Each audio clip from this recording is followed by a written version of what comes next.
दोस्तों स्वागत है आपका एक नए और फ्रेश एपिसोड में। और आज के इस एपिसोड में हम जेकेएसएसबी क्लास 4 की थर्ड लिस्ट का बहुत ही बड़ा अपडेट लेके आए हैं। दोस्तों ये वीडियो उन कैंडिडेट्स के लिए बहुत ही खास होने वाली है जो कैंडिडेट्स हमें लगातार कमेंट्स कर रहे हैं कि सर थर्ड लिस्ट कब आएगी, क्या थर्ड लिस्ट आने की एक्सपेक्टेशंस है या नहीं, थर्ड लिस्ट एक्सपेक्टेड कब तक आ सकती है और उसका कट ऑफ क्या जा सकता है। तो ये सारी चीज़ें दोस्तों जो हमें लगातार हमारे सब्सक्राइबर्स पूछ रहे हैं, तो उन सारे सवालों का जवाब आज की इस वीडियो में मिलने वाला है। दोस्तों वीडियो में आगे बढ़ने से पहले मैं चाहूँगा कि अगर आप मेरे यूट्यूब चैनल पर नए हैं तो मेरे चैनल को सब्सक्राइब करें, वीडियो को लाइक करें और शेयर करें।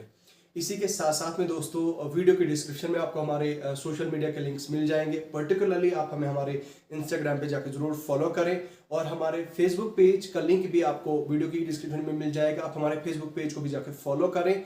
और मोस्ट इंपॉर्टेंटली दोस्तों वीडियो की ही डिस्क्रिप्शन में आपको हमारे टेलीग्राम चैनल का लिंक मिल जाएगा। हमारे टेलीग्राम चैनल को जाके जरूर ज्वाइन करें। दोस्तों अगर आप किसी भी गवर्नमेंट जॉब के लिए पढ़ रहे हैं तो वहाँ पे आपको बहुत ज़्यादा ऐसा स्टडी मटेरियल मिलेगा जो आपको बहुत ज़्यादा हेल्प देने वाला है। दोस्तों तो चलिए वीडियो को शुरू करते हैं।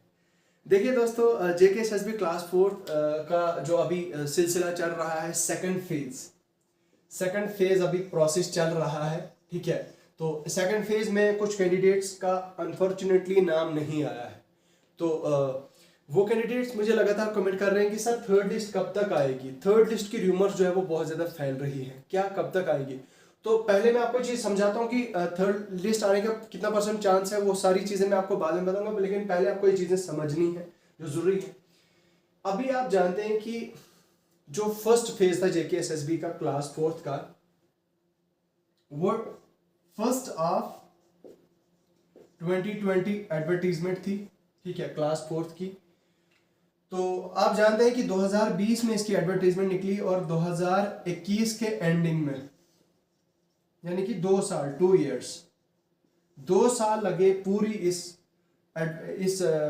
जो है वो रिक्रूटमेंट को कंप्लीट होने में। पूरी नहीं हुई, जिसमें 5400 कैंडिडेट्स को ही शॉर्टलिस्ट किया और 5400 कैंडिडेट्स ही जो है वो शॉर्टलिस्ट हुए। आप जानते हैं कि 8575 पोस्टें थी, जिसमें हमने देखा कि 5400 कैंडिडेट्स को फेज फर्स्ट में शॉर्टलिस्ट किया, फेज फर्स्ट में सिलेक्ट किया, ठीक है। अब यहां पे अगर आप देखें तो 5400 कैंडिडेट्स को शॉर्टलिस्ट किया फर्स्ट फेज में, ठीक है।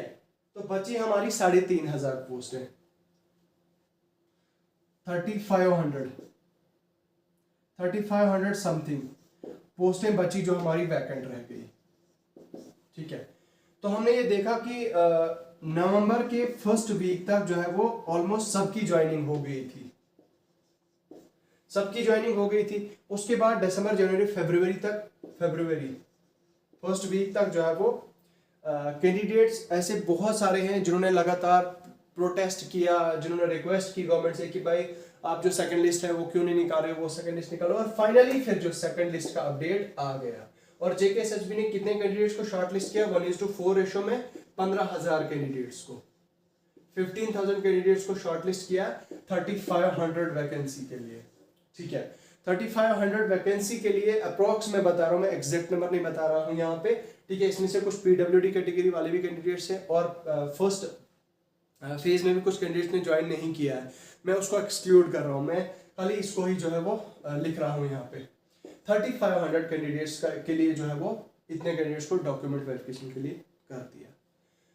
अब चूंकि 15000 कैंडिडेट्स को शॉर्टलिस्ट किया है दोस्तों फाइनल लिस्ट के लिए, जेकेएसएसबी ने फाइनल लिस्ट के लिए नहीं बल्कि डॉक्यूमेंट वेरिफिकेशन के लिए, डीवी के लिए शॉर्टलिस्ट किया है जेकेएसएसबी ने। अब आप खुद अंदाजा लगाएं, यहां पे दोस्तों 15000 में से मान लो 5000 भी नहीं, 7000, चलो 7000 भी नहीं, 8000, वो भी नहीं, ठीक है, 9000 ऐसे कैंडिडेट हैं जिनमें जो ग्रेजुएट होंगे, जिनमें कुछ ग्रेजुएट्स होंगे, जिनमें कुछ ऐसे होंगे जो जॉब छोड़ देंगे, मतलब जो ज्वाइन नहीं करेंगे, ठीक है। और कुछ ऐसे होंगे जो सिलेक्ट होने के बाद अपनी डॉक्यूमेंट वेरिफिकेशन भी नहीं कराएंगे, ठीक है। इन 15000 में से मतलब 9000 ऐसे कैंडिडेट होंगे, मान लीजिए ऐसे कैंडिडेट जो मतलब इसमें पार्ट लेंगे ही नहीं, जो बाहर चले जाएंगे, बचे कितने 9,000, 15,000 में से 15,000 में से अगर हमने 9,000 जो है वो एक्सक्लूड कर दिए, बाहर निकाल दिए, ठीक है, किसी वजह से अपनी चॉइस से या कुछ भी, 6,000 कैंडिडेट्स। तो यहाँ पे आप कॉमन सेंस लगाइए दोस्तों कि सेकंड लिस्ट में जो आपकी जो 8,575 की जो शिफ्ट है वो कंप्लीट होने वाली है। यहाँ पे मैं आपको बता दूं दोस्तों, फर्स्ट फेज में अगर कुछ वैकेंसीज रह गई हैं, मान लीजिए अगर यहाँ पे क्लेम किया जा रहा है कि 5,400 कैंडिडेट्स ने ज्वाइन किया है, लेकिन बहुत सारे मेरे सब्सक्राइबर मुझे बता रहे हैं कि सर फर्स्ट फेज में तो कुछ कैंडिडेट्स ने ज्वाइन किया ही नहीं। तो मान लो, मैं मान के चलता हूं कि यहाँ पे सिर्फ 4,400 कैंडिडेट्स ने ही ज्वाइन किया है, तो मान लीजिए 1,000 कैंडिडेट्स ने ज्वाइन नहीं किया है, तो उन 1,000 कैंडिडेट्स को सीधी सी बात है दोस्तों 6,000 वाली कैटेगरी में डाल दिया जाएगी, यहाँ पे वैकेंसी बढ़ा दी जाएगी, यानी कि अगर 35 थी तो 4,500 बन जाएगी। तो दिस इज क्वाइट नेचुरल। यहाँ पे 6,000 में से तो 4,500 तो आराम से फिल्टर आउट हो जाएंगे। 4,500 15,000 कैंडिडेट्स में, 15,000 में से कैंडिडेट्स में 4,500 कैंडिडेट्स को निकालना फाइनलिस्ट के लिए ये कोई बड़ा काम नहीं है या मुश्किल काम नहीं है। This is going to be sure, very sure ये हो जाएगा, ठीक है। तो यहां से जो है वो आपकी सेकंड फेज जो है वो आपका, यहां पे आपका रिक्रूटमेंट जो है वो कंप्लीट हो जाएगी। आपकी जो क्लास 4 की जो आपकी रिक्रूटमेंट है वो कंप्लीट हो जाएगी, लेकिन अभी भी कंप्लीट नहीं हो जाएगी। अगर सारे कैंडिडेट ज्वाइन करते हैं, अभी भी मैं कहूंगा आपको कि अभी भी कंप्लीट नहीं होगी। वो इसलिए क्योंकि अंडर रूल्स जेकेएसएसबी को जो है वो एक वेटिंग लिस्ट प्रोवाइड करनी है। वेटिंग लिस्ट प्रोवाइड करनी है जेकेएसएसबी ने, तो वेटिंग लिस्ट में कैंडिडेट्स को शॉर्टलिस्ट करना है, और वो वेटिंग लिस्ट में भी उन कैंडिडेट्स का नाम रखना है जिनकी डॉक्यूमेंट वेरिफिकेशन हो गई होगी। अब मैंने आपको कहा इन 15,000 में से भी मैंने 9,000 10,000 को निकाल लिया और 5,000 बचे, वो उसमें कंप्लीट हो जाए, लेकिन डॉक्यूमेंट वेरिफिकेशन के लिए तो कुछ कैंडिडेट्स बचे ही नहीं। तो चांसेस ये हैं दोस्तों, मेरे दोस्तों ये समझना है आपको कि डॉक्यूमेंट वेरिफिकेशन के लिए फिर थर्ड लिस्ट आ सकती है। दिस इज, इसके 90% से ज्यादा चांसेस हैं थर्ड लिस्ट। तो थर्ड लिस्ट तब आएगी जब आपकी वेटिंग लिस्ट आएगी दोस्तों, मतलब वेटिंग लिस्ट के लिए आपकी थर्ड लिस्ट निकाली जाएगी, और उन वेटिंग लिस्ट वाले कैंडिडेट्स को जो है वो बुलाया जाएगा। तो यहाँ पे दोस्तों क्या होगा कि यहाँ पे एज बन जाएगी आपकी थर्ड लिस्ट की। तो थर्ड लिस्ट का अपडेट यही है दोस्तों कि आपकी वेटिंग लिस्ट आएगी, वही वेटिंग लिस्ट होगी, उनमें से फिर से जेकेएसएसबी कैंडिडेट्स को डॉक्यूमेंट वेरिफिकेशन करेगी उनकी, तो उनको फाइनल लिस्ट में डाल देगी, जो वेटिंग लिस्ट होगी उसमें डाल देगी। तो अब वो वेटिंग लिस्ट जो है वो कब तक वैलिड रहेगी? 1 ईयर तक, 1 साल तक।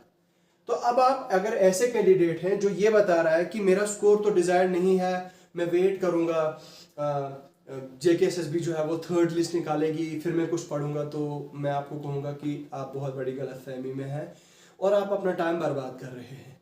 आपको मैं बता दूं दोस्तों, जो वेटिंग लिस्ट होती है वो 1 साल तक वैलिड रहती है, यानी कि रिक्रूटमेंट के बाद के 1 साल तक वैलिड रहती है, उसके बाद वो खत्म हो जाती है, फिर नई रिक्रूटमेंट स्टार्ट हो जाती है। तो अगर आप ऐसे कैंडिडेट हैं जो थर्ड लिस्ट का वेट कर रहे हैं या वेटिंग लिस्ट का वेट कर रहा है, मैं स्पेशली वेटिंग लिस्ट की बात करूंगा, तो आप इस उम्मीद में ना रहें, इस गुमान में ना रहें। आप अपने फ्यूचर पे फोकस करें, अपनी ग्रेजुएशन करें, अपनी जो है वो कैरियर पे ध्यान दें। आप इस पे जो है वो अब ज़्यादा माइंड ना लगाएं। हाँ, अलबत्ता अगर आपकी किस्मत में होगा, अगर आप ऊपर वाले ने आपकी किस्मत में लिखा होगा, तो वो आपसे कोई छीन नहीं सकता है दोस्तों, ठीक है।